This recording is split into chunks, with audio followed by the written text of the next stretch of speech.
Vamos dar continuidade ao que a gente estava falando sobre os métodos de lavra céu aberto, principalmente lavra em cava e lavra em encosta. Essa é a parte que a gente está trabalhando por agora. Continuando o que a gente estava falando na última aula, a gente estava falando de desenvolvimento vertical e a gente chegou a ver que era uma etapa custosa e que teria que ser bem dimensionado para que a gente conseguisse executar isso num misto entre economicidade e produtividade. E aí a gente tinha colocado avanço em cima do minério, avanço antes para mim já chegar de cara para o minério. E aí surgem algumas perguntas. Poxa, como que eu dimensiono o tamanho dessa estrutura? E para a gente dar uma ideia de dimensionamento, olha esse desenho que eu coloquei aqui. Isso aqui é um avanço vertical, ou seja, se eu estivesse tirando um corte disso aqui, eu estaria vendo aqui a superfície, algo parecido com isso. Então, esse fundo aqui está nessa região aqui, o início da rampa aqui, está aqui atrás, o início da rampa também.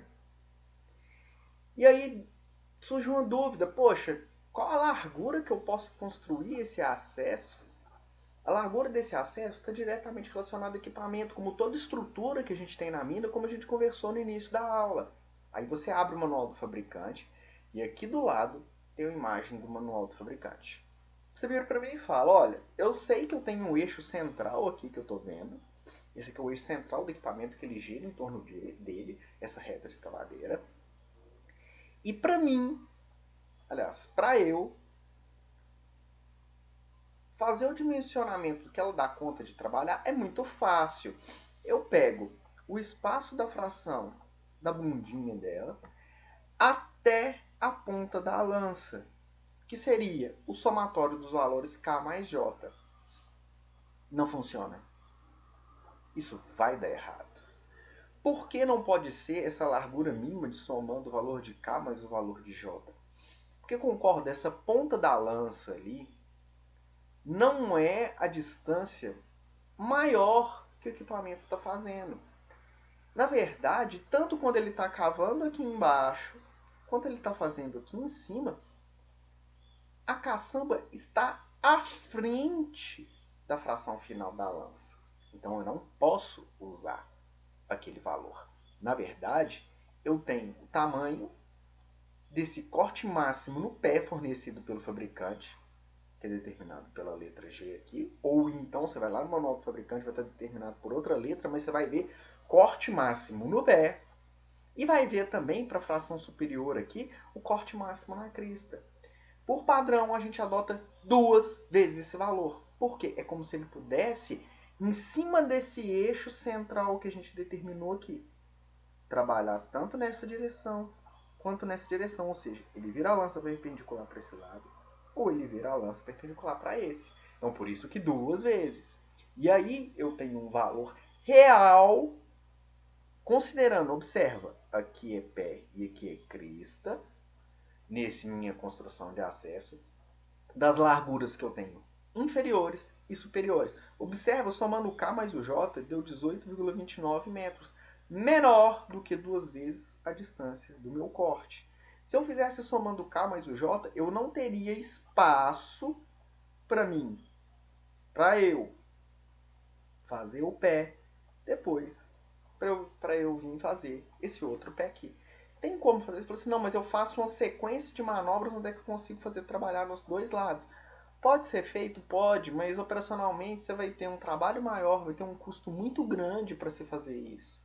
Então, evita-se ao máximo. Então, a distância, largura mínima de pé e largura mínima de crista que você vai ter no seu sistema são esses dois valores aqui. Que um vai ser multiplicando o valor, 2 vezes o valor do corte embaixo e o outro 2 vezes a distância do corte em cima. Cada equipamento tem um valor. Tem que ir no manual do fabricante e olhar esse valor certinho. Não é achismo.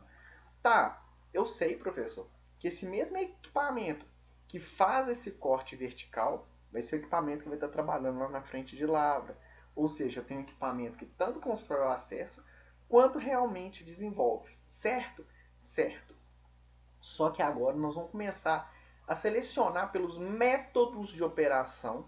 Então, ou seja, de acordo com a minha frente de lavra, eu vou desenvolver ela horizontalmente. Aquele lá era desenvolvimento vertical, então mesmo equipamento de desenvolvimento vertical faz o desenvolvimento horizontal de modos diferentes. Eu quero que você pare o vídeo aqui agora. Eu vou deixar no sistema da UFOP um link de um vídeo muito bom da Caterpillar, que explica todos os métodos de desenvolvimento horizontal. Então, por favor, dá uma pausada aqui, vai lá, assiste aquele vídeo, porque vai explicar muito do que eu vou vir aqui falar sem ter condição de fazer um vídeo tridimensional. Vocês vão ver que assim, vai abrir a cabeça de vocês. É muito, muito bom. Então, dá uma olhada, daqui a pouco volta. Considerando que você já voltou, já assistiu o vídeo lá, eu quero que você preste atenção. Uma coisa vai ser muito importante para a gente observar em todos os métodos de operação. Vai ser a direção de avanço. A direção de avanço vai partir a ser extremamente importante para a gente. Por quê? Essa distância nossa de avanço vai ganhar um nome especial que é chamado de drive. E a partir do drive, a gente vai orientar todas as nomenclaturas da operação. Então tá, olha o desenho aqui. Eu marquei com a seta preta a direção de avanço. Então toda a minha escavação está vindo tomando essa direção de avanço. Considerando que eu tenho essa direção de avanço e tenho uma unidade de carregamento, que é essa minha retrozinha que está aí, observa como que essa minha retro está realizando o corte. O corte dela está sendo realizado perpendicular ao drive. Então, se eu tiver que caracterizar esse meu método de operação, é simples. Eu tenho uma operação perpendicular ao drive. Então, olha o que está escrito aqui. Corte perpendicular. Caminhão de manobra perpendicular ao drive ou direção de avanço. O que está representando aqui é o seguinte. Eu tenho um caminhão aguardando o carregamento na fila. Esse aqui está esperando a vez dele. Quem está em serviço é esse outro que está aqui de lado.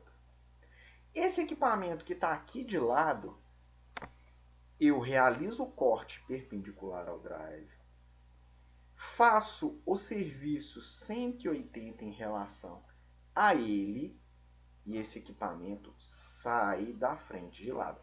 Quando ele sair da frente de lavra, um outro equipamento vai fazer dois movimentos. Ele não chega e para direto para ser servido. Ele não vai vir e vai entrar aqui de frente. Ele não faz isso.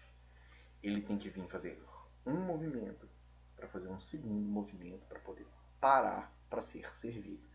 Nota que isso tem tempo e gasta tempo. Então, esse meu processo aqui de serviço de corte perpendicular e manobra perpendicular ao drive para ele fazer serviço aqui, eu tenho esse retrabalho. Como é que funciona o avanço da minha retroescavadeira? Vai ser sempre na direção do drive, nesse tipo de deslocamento aqui. À medida que ela já escavou, ela anda um pouquinho em direção do drive e vai se movimentando aos poucos. Esse é um método de desenvolvimento horizontal paralelo ao meu drive de avanço. Tem outros métodos? Sim, aqui eu já mudei completamente. Onde é que eu tenho um corte paralelo? Então, ou seja, eu estou fazendo o corte paralelo na mesma direção do meu drive. E o caminhão também faz um posicionamento na mesma direção do meu drive. O que está marcando aqui? Direção de avanço é a coisa mais importante para a gente caracterizar essa operação. Então, eu estou fazendo o avanço nessa direção. Observa como é que minha retrozinha aqui está. Ela faz o corte aqui. O equipamento que está sendo servido fica paralelo ao drive. E eu tenho um ângulo de corte aqui menor do que 90. Naquela operação anterior que a gente viu de corte perpendicular, eu tinha um corte de mais ou menos 90, ou seja, eu tenho um ângulo maior do meu equipamento para ele girar. Demora mais. No somatório de todos os giros que ele tem que fazer ao longo do dia, vai passar a fazer diferença.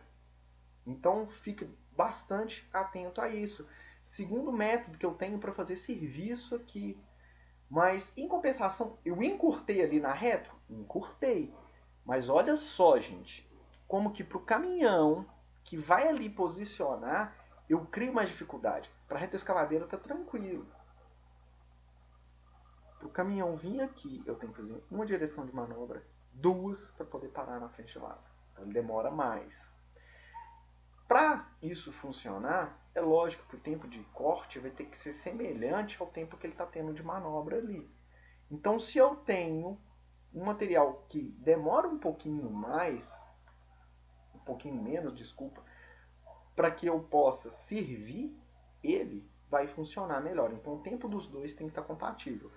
Ângulo menor aqui, mas aqui eu vou ter uma frente a mais de manobra. E aí pega, ele sai desse lado aqui.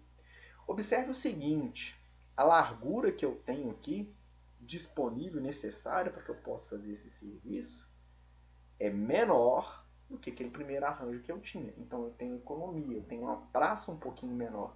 Quando eu não tiver espaço para mim fazer a manobra, para mim parar daquele jeito, essa é uma boa alternativa. Com menor ângulo de giro, menor tempo de ciclo e maior tempo de manobra aqui. Essa largura aqui vai ser maior em relação ao próximo método. É sempre comparando um com o outro. Em relação ao anterior, eu tenho menor ângulo de giro? Tenho. Tenho menor tempo de ciclo? Tenho, da escavadeira, e tenho menor tempo de manobra do caminhão. A largura que eu tenho necessária de bancada, ela deu uma diminuída em relação ao anterior, mas ela vai aumentar em relação ao próximo. Sempre ficar muito atento que não existe... aqui a gente não vai ter nenhum tipo de operação daquela... Vai ser o menor ângulo de giro de todos. Vai ser o menor tempo de ciclo de todos. É sempre comparando um com o outro. Um método de desenvolvimento onde eu estava perpendicular ali para a manobra do caminhão, aqui estou com ele paralelo, já melhorou. Tem como melhorar mais ainda? Tem. A gente vai melhorar mais ainda, que seria no corte paralelo em direção ao drive. Eu permaneço com a operação dele aqui do mesmo jeito? Permaneço, mas eu vou zerar, eliminar praticamente a manobra do equipamento. Então eu tenho esse ângulo de giro aqui para esse serviço. Aumentou em relação ao anterior? Sim, em relação ao anterior, aumentou. O espaço que eu tenho que ter disponível aqui de manobra entre os dois eixos aqui deu uma diminuída? Deu uma diminuída.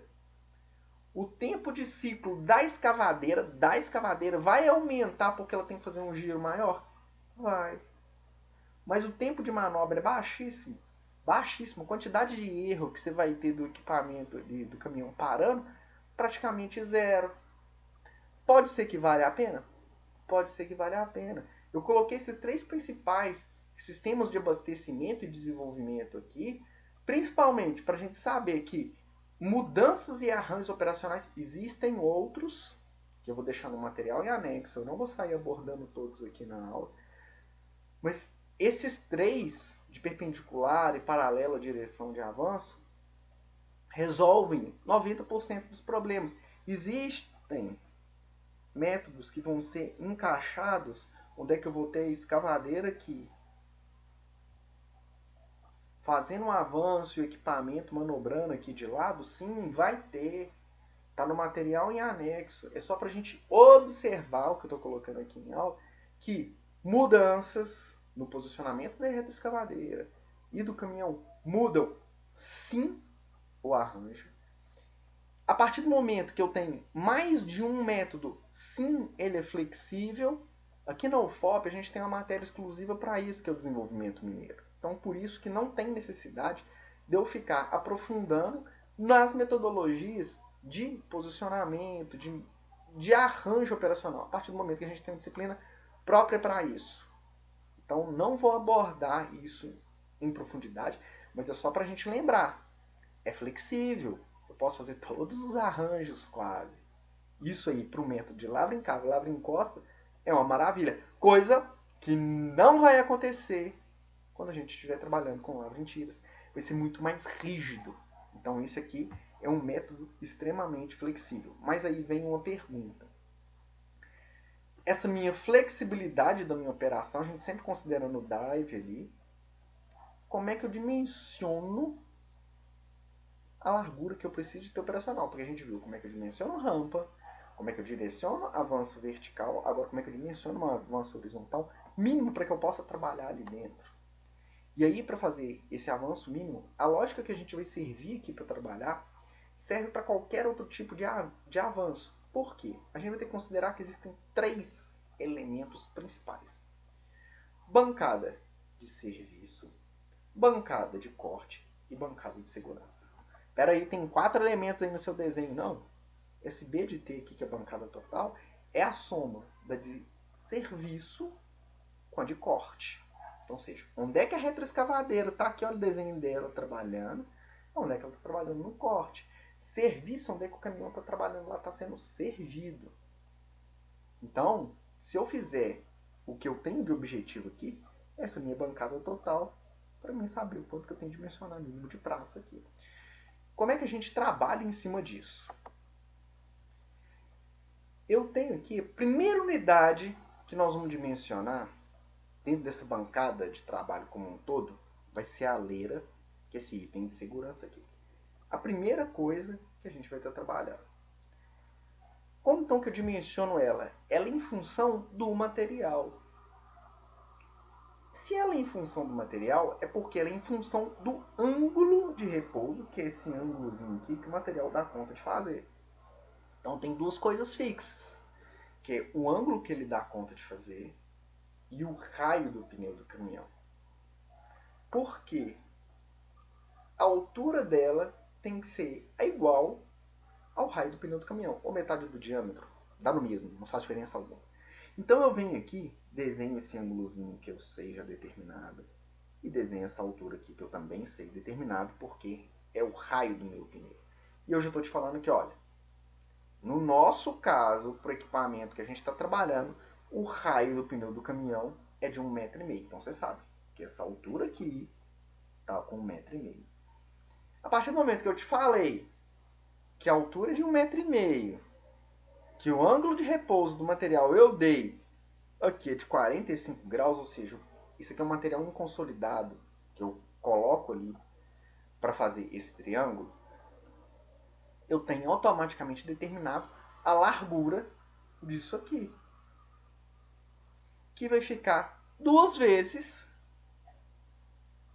a distância desse cateto aqui do triângulo. E como é que eu acho esse cateto do triângulo? Vai ser H, a altura da minha leira, dividido pela tangente de 45, que é a tangente desse meu ângulo. Multiplico isso por 2, eu tenho os 3 metros de largura do pneu. Aliás, da leira, que a leira vai ocupar ali dentro. Então tem aquela primeira distância determinada. Qual que é a segunda distância extremamente importante para a gente aqui? Vai ser a distância que está marcada por essa setinha azul aqui, que é o centro da leira até o eixo do caminhão aqui.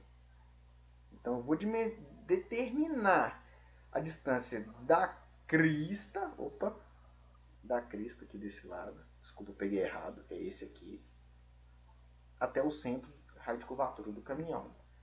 Então, se eu pego metade do caminhão, você concorda? Eu tenho que somar metade dele, tá aqui, metade da largura do caminhão. Outra coisa eu tenho constante já determinado aqui, que é a largura da leira. Ficou faltando esse espaçozinho aqui, que até agora ninguém conversou sobre ele. Adota-se de padrão, isso aqui é a distância, entre o pneu e a leira, a mesma altura da leira. Na mina que eu trabalho é diferente. Não importa.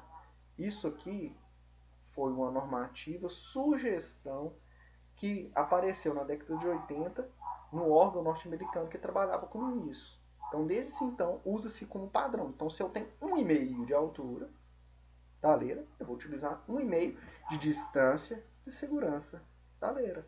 Então, somando isso aqui, eu tenho 7 metros, que é a distância daqui até aqui. Beleza, já tem mais um pedacinho que determinar. Você viu que primeiro eu vim da leira, já aumentei um pedaço do que eu conheço e eu vou continuar aumentando isso aos poucos. Tá, já tenho essa parte aqui determinada. Agora falta essa partona toda aqui para determinar. Essa é a mais fácil de todas. Por quê? A partir do momento que eu sei que tem que caber uma retroescavadeira ali, e ela faz dois serviços, o de corte embaixo e o de corte em cima, e a distância do corte em cima é a mesma altura que ela faz serviço. Então, essa altura de serviço aqui de cima, essa distância do centro do caminhão até o centro do equipamento de carga, é o que ela dá conta de servir em cima. E o que ela dá conta de cortar embaixo é esse R de P aqui. Então, feito isso, eu tenho o resto todo que me falta, que vai ser essa parte aqui que eu achei no exercício anterior. Você vai lá no manual do fabricante, raio de corte na altura máxima, que deu 20 metros e meio. Raio de corte na fração mais baixa, que deu 15,4 para esse equipamento. Somou os 3, 42,9 na sua bancada de trabalho. Então, ou seja, a distância mínima é mínimo. Ah, eu posso colocar maior? Pode, não tem problema. A gente está dimensionando o tamanho mínimo necessário e operacional aqui dentro. Está marcado como 42,9 quilômetros aqui. Ah, eu botei essa imagem aqui só para vocês verem como é que aparece isso lá no manual do equipamento. Vem literalmente as distâncias marcadas certinhos, de corte embaixo, corte em cima, tudo certo. Faltou determinar mais uma etapazinha, que seria a largura da bancada de corte em si, porque eu peguei a bancada total só, não separei ainda a altura da bancada de corte. Concorda comigo que eu tenho só bancada total, mas eu preciso de separar na bancada de corte aqui para mim ter ideia direitinho de quanto que eu dou conta de fazer? E que lá atrás, quando a gente estava fazendo a rampa, a gente teve um prelúdiozinho do que a gente poderia usar aqui. Por quê? A gente falou que era 2 vezes a distância de corte embaixo para a gente fazer o acesso ali. Só que eu não preciso de usar 100% dessa distância aqui, de 2 vezes. Por quê? Eu vi que nos modos operacionais que eu tinha lá, perpendicular, paralelo à direção do corte que a gente viu, a gente tem uma flexibilidade de manobra ali. Então, para o material, quando é desmontável, ou seja, o material que eu fragmentei, eu não vou usar 2 vezes o corte embaixo, o valor de corte embaixo. Não vou usar essa distância do corte embaixo. Eu vou usar 90%. Ah, existe uma tabela normativa quanto a isso? Existe. Está no material que eu vou deixar em anexo aqui. Pode ficar super tranquilo. Então vai ser 2 vezes o raio de corte embaixo. Esse corte baixo você olha de acordo com o seu equipamento lá no manual do fabricante, igual eu mostrei até na imagem anterior aqui. Só que multiplica por 0,9, que é o valor que a gente tem ali. No nosso caso, deu 27,72 metros. Só que para facilitar as contas que a gente vai fazer, eu aproximei para 25 metros, sabendo que é 27,72. Tá faltando, já que eu sei a bancada minha de corte que a gente aproximou para 25 metros. Se eu tenho a bancada total, tirei a minha bancada de corte que eu acabei de descobrir, eu consigo descobrir quanto que é a minha bancada de serviço? Consigo, que é essa relação que eu tenho aqui. Que a minha bancadinha de serviço é a minha bancada total menos o corte. Feito isso, eu saí com 18 metros na minha bancada de serviço. Determinei a minha largura mínima de prazo operacional para todos os elementos básicos. O princípio é todo esse. A gente coloca os equipamentos em desenho perpendicular, um perfilzinho deles, de modo que eu consiga colocá-los operacionais com folga. A receita de bolo não muda. E aí vem uma coisa para a gente prestar atenção agora. que é relacionado com o que seu equipamento de carga dá conta de fazer e o que você está planejando ali em termos de operacional. Primeira coisa óbvia de se prestar atenção, peraí. O meu equipamento de carga, de carregamento, ele dá conta de cortar na altura que eu necessito? Considerando que no meu caso, que é uma bancada de 12 metros de altura, o corte alto dele deve ser maior do que 12. Aqui deu 16,7 metros. Certinho. Tem uma outra pergunta para a gente fazer aqui. A partir do momento que esse equipamento de carga aqui tem um posicionamento para corte baixo e outro posicionamento para corte alto, concorda que tem um ângulo mínimo que ele dá conta de fazer? E que esse ângulo mínimo também deve ser verificado. Poxa, o meu equipamento consegue fazer aquele ângulo de corte que eu preciso? Que às vezes ele não consegue, porque ele não vai conseguir, ou na horizontal ou na vertical, cortar a quantidade suficiente para que aquele ângulo de talude seja feito. Então, o que eu tenho aqui? Para mim descobrir isso, vai ser o corte embaixo menos o corte em cima, aqui embaixo na fração, e lógico que em cima a minha altura. Eu tenho esse triângulo, então ele dá conta de fazer isso. Esse H aqui seria o que eu estou querendo saber se ele dá conta de fazer em termos de altura. Os dois cortes inferiores aqui, essas duas posições, e eu vou acabar achando por triângulo o ângulo máximo que ele dá conta de fazer. Então ele dá conta de fazer nessa altura, qual que é a inclinação máxima que ele dá conta de fazer? Se o seu ângulo, no nosso caso é 45, fosse de 60, ele não daria conta de fazer esse equipamento de carga. Então a gente tem que estar de olho nessa questão para saber se o equipamento serve para estar trabalhando ali dentro. Eu sei que isso entra muito em desenvolvimento mineiro, mas eu fiz questão de dar uma pincelada rápida para a gente estar de olho nisso aqui também na seleção do método de lavra. Por quê? Essa disciplina está sendo dada de modo remoto nesse período de semestre pandêmico, por assim dizer.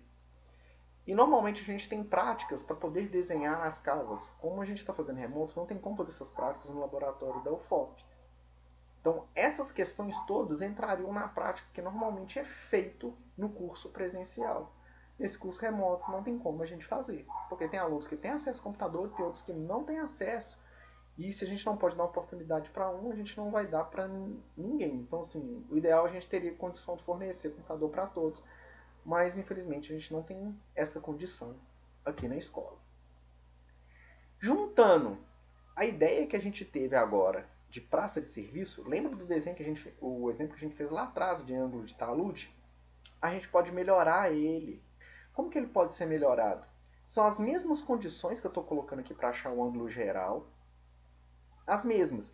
Mas tinha uma coisa que eu colocava para você, que era milagre a largura de praça de serviço, que agora não é milagre mais.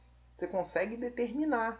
Então aqui, considerando que eu tenho uma pista de rolagem dupla, com caminhão 771D, operação de corte realizado paralelo com a escavadeira aqui no meu tal, que foi igual o desenho que a gente fez no exemplo anterior para saber a minha largura de praça.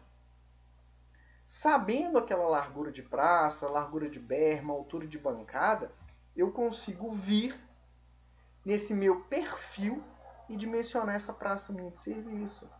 Todos os dados que eu coloquei são referentes ao exemplo que a gente acabou de fazer anterior para descobrir praça de serviço, né? Que a gente primeiro achou a bancada total, para depois achar a bancada de corte, para depois achar de serviço, para que a gente pudesse alimentar aqui e saber o meu ângulo de talude. As informações todas, o exercício é exatamente igual ao que a gente veio fazendo antes. Que eu vou calcular o somatório de todas as alturas, calcular o somatório de todas as larguras, e com isso eu consegui vir a determinar o meu ângulo geral. Só que isso aqui, que era um milagre, largura de praça, não é mais, você já sabe, depende da operação. Eu coloquei uma paralela aí para a gente ver como é que calcula. Então que isso aí sirva de que uma coisa que era, como que eu vou dizer, um dado que independia de qualquer coisa, assim, apareceu como um milagre. Você já sabe como é que calcula e isso varia de acordo com a operação. Tanto que está aqui, ó, calculado no exemplo anterior, o valor dessa praça de serviço aqui. Largura de pista de rolagem, a partir do momento que eu falei para vocês que é uma pista dupla, você lembra, é só jogar na fórmula, que vai ser 1,5 vezes meio vezes a largura do veículo, que vão dar 18 metros. Lembrando, o valor da praça de serviço a gente achou no exemplo anterior, foi o que a gente calculou, sem movimentação temporária, ou seja, eu preciso preocupar só com o caminhão movimentando, não preciso preocupar com a reta escavadeira, lembra que a gente fez esse exemplo. Tendo todos esses dados aqui, o somatório de todas as alturas, o somatório de todas as larguras, para achar o ângulo geral, semelhança de triângulo, e está pronto. O que eu queria que vocês dessem uma olhada do principal sobre lavra em cava, lavra em encosta, é o que eu falei aqui. Eu vou deixar um material de leitura para complementar, porque vocês vão precisar para o nosso trabalho. Então, por enquanto, são essas duas aulas. Prestem atenção no material que eu vou colocar aqui para complementar o que foi visto em aula e o exercício que a gente vai fazer aqui, valendo ponto, que vai ser o trabalho sobre lavra a céu aberto. Lavra em cava e lavra em encosta. Ok, pessoal? Um abraço para vocês, tchau, tchau e até mais.